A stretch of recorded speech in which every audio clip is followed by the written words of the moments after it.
Hi everyone! I am so excited because for today we will be checking out the latest single of SB19, which is Visa. So the audio was already released earlier this day at midnight, and then the music video is now released since it's already 12:23 p.m. It's already 12 noon and they have released it. So, gusto ko sana pakinggan na sana yung audio kanina pa lang. Pero hindi ko ginawa kasi nga gusto kong makita sabay. Sabay sana. Uunahin ko yung audio and then check the lyrics and then tsaka ako pupunta ng music video because I really wanted to know the if there's any meaning. Of course there will be a meaning on the lyrics, so I would like to check that first and then I will then check out the music video. So yun na, masyado na akong na-excite. Okay, here we go. Visa by SB19.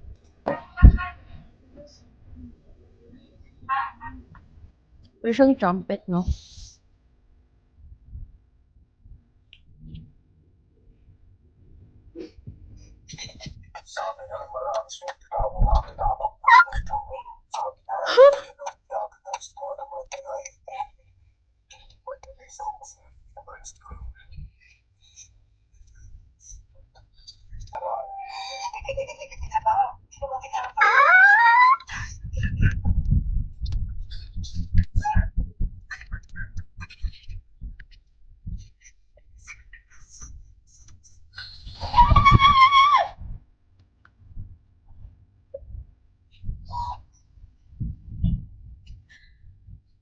Ito yung nasa teaser.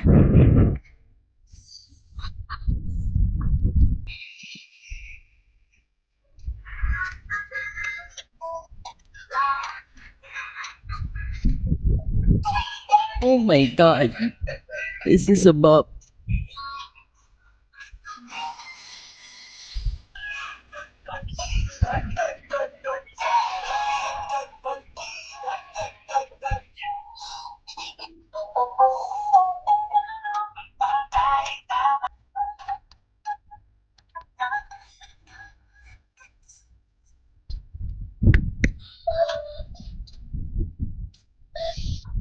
Yes.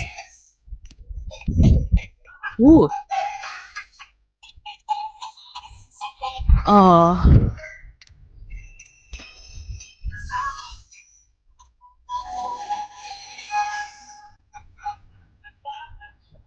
Oh my god.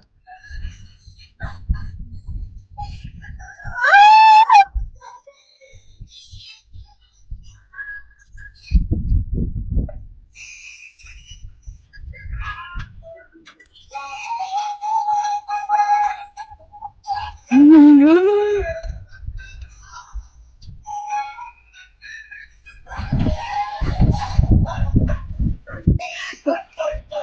Yeah.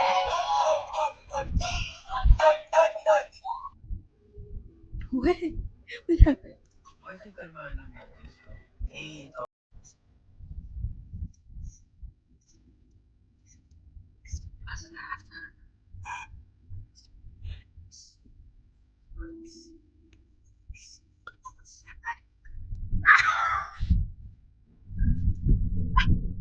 Oh my gosh.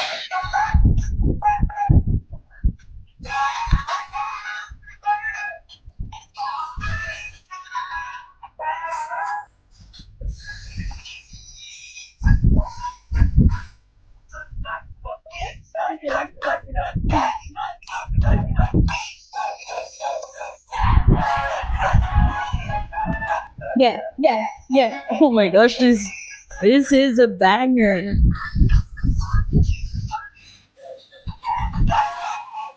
Oh my god.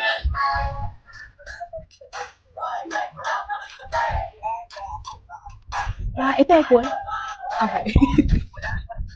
Wah, ito, wala ko rin ito.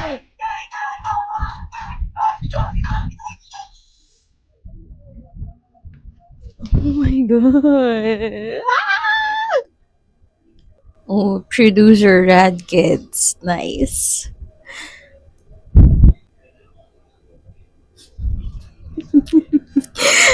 Ah, ito ako. Ako yung samurai malabatusay. Baliktad man ng talim ay aray ka. Tunay kang maingay when you don't make a sound. And that's what's up. That's what's up. I just, I really love this lyric. Balang araw ako ay titingalain kasi nga ako ay magaling. Oo. Kasi kung katulad ko na katulad nyo na sumusunod talaga sa SB19 or fina-follow talaga lahat ng ginagawa nila from the very beginning, you will understand that this is such a power lyric. Meron silang mga struggles dati, like imposter syndrome. Nagkaroon ng ganun kahit sino sa kanila. But I think Pablo had that.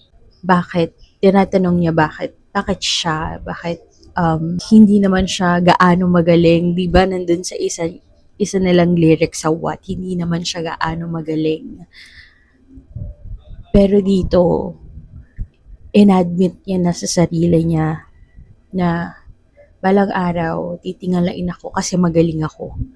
And that's such a power lyric for me. This one, yung second verse, I think I'm not sure but you guys would let me know.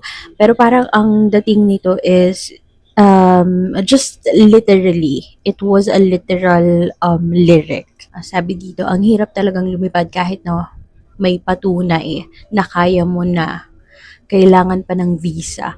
So parang there's this ano na alam nila na kaya nila pero like world tour ganyan, alam na kaya na pero there are really instances siguro na hindi pa din talaga pwede because of visa. I think yun yung frustration ni Pablo when doing this. I haven't really checked out yung live stream nila kasi kagigising ko lang. Pero ayun, nalaman ko, nakita ko lang din kanina, may live stream pala sila ng salubong. So let me know if merong mga hints or merong mga binigay sila doon about the song, kung papaano siya nasulat or kung ano yung like meaning behind the lyrics. Pero dito, I feel like this is literal na gusto nilang mag like world tour, dagdagan yung stops nila, pero hindi nila kaya just because of mahina kasi yung passport natin, 'di ba? So I think this is the frustration behind it. Okay. So, nasa Genius lyrics ako. So, yung bridge, sinabi dito ni Pablo na dito masaya lang kahit may hilahan na para bang spaghetti lang. So, it's a nudge sa SB or sa sex bomb. Spaghetti lang, may pababa, may sa baba, sa taas, meron ng Dave at Basco, M. Jacinto, O. Rodrigo, Bruno, Nico, Joseph. So, ito yung kanina sabi ko, merong name drop. So, tinignan ko dito, kasi nga nasa Genius lyrics ako. Ang sabi dito is a sampling of performers of Filipino lineage. So, there, nag-name drop talaga siya ng mga Filipino or half Filipino or at least may Filipino blood na are already being recognized internationally. And most are those people or most Filipinos na nasa Hollywood like Dave Bautista, Dante Basco, Manny Jacinto, Olivia Rodrigo, Bruno Mars, Nico Santos, Joseph si Jokoy, comedian. Okay. It really says, representation. Yeah, Pinoy. Natapos siya sa outro na wa epek wala pa ring dating, kahit na ano pang gawin, wa epek wala pa ring dating, kahit ano pa ang gawin. So basically, I think this is really just the the frustration of being a Filipino na kahit anong gawin mong pagtaas sana, wala pa ring dating. Hindi pa din siya nangyayari kasi there's a lot of struggle here na siguro sa ibang bansa or anywhere other than the Philippines, medyo mas magiging mabilis sana yung pag-angat. Pero dito sa atin, hindi siya magiging madali, hindi siya nagiging madali kasi mas maraming challenges, mas maraming obstacle ang meron dito sa Pinas. Just culturally and literally.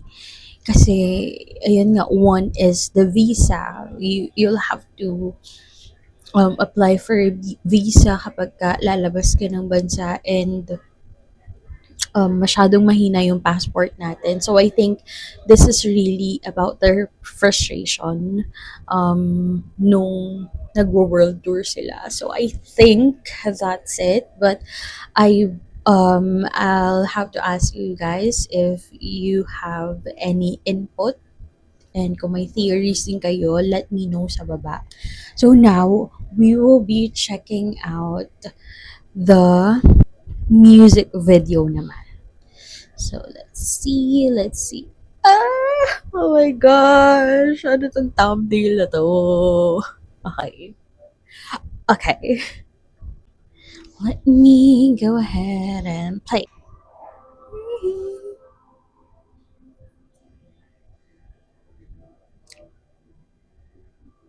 This music video is fictional work. Okay. Sininong Rai? Sabi na may something eh. Nagkita kasi sila last time, di ba? Uh,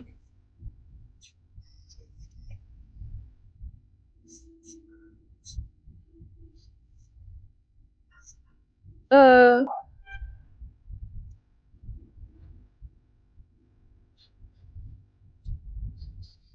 ah! Wait lang.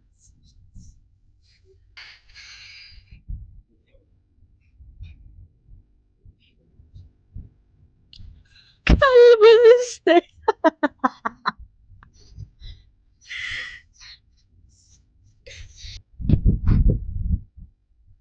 Yeah. Wala. Nice. You.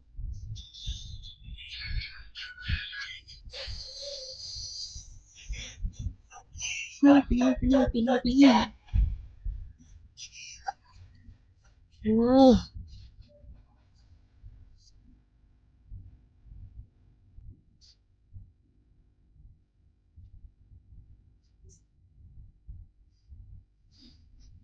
More requirements. Oh my god.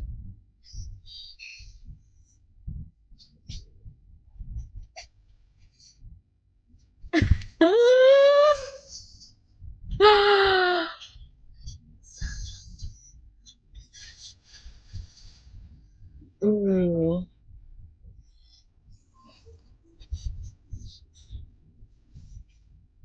Ah!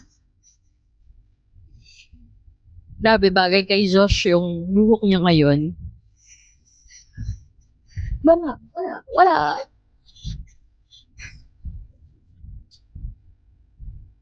Lisa.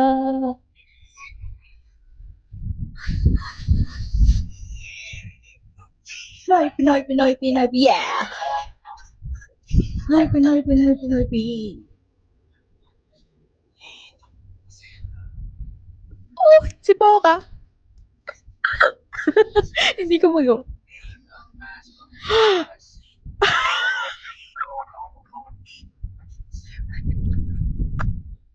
Ah.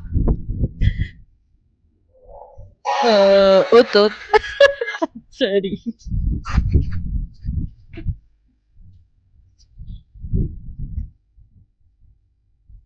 Ken, grabe. Pinoy, Pinoy, Pinoy, Pinoy, Pinoy, Pinoy, Pinoy, Pinoy, yeah. Pinoy, Pinoy, Pinoy, Pinoy, Pinoy, Pinoy, Pinoy, Pinoy, yeah. Grabe. It's such a bop talaga.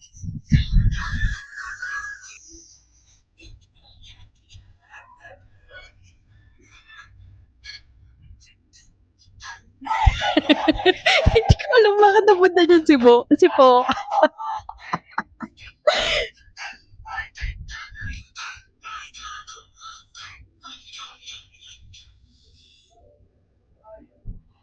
Oh my God. Check natin.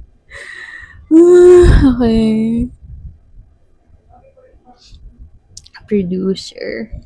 So, yung magkapatid nga, Rad Kids ang producer, lyricist si John Pablo Nase. Oh, so good. This is so good. Grabe. Choreo, of course, Coach J. Oh my gosh, grabe. Oh my gosh, grabe. Tapos yung 1032 Lab, parang ano na nila, parang in-house concept, ano na talaga nila, no? Talagang lagi nilang kakolab. In-house na ba nila yun or it's really a different company pa din? Kasi yun yung lagi nilang kakolab when it comes to music videos and conceptualization, diba?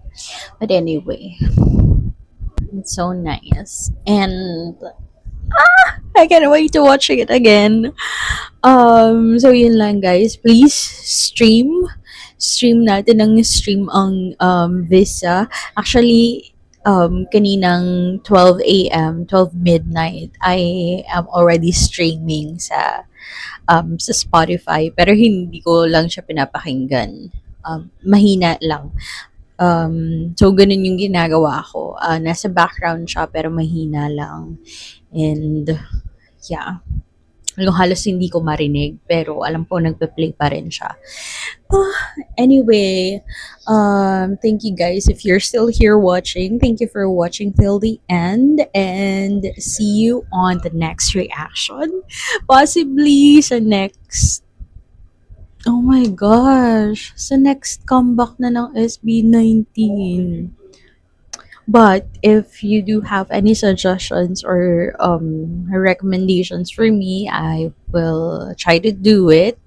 So please make sure to comment it down below and let me know your thoughts on the new single. I'm excited.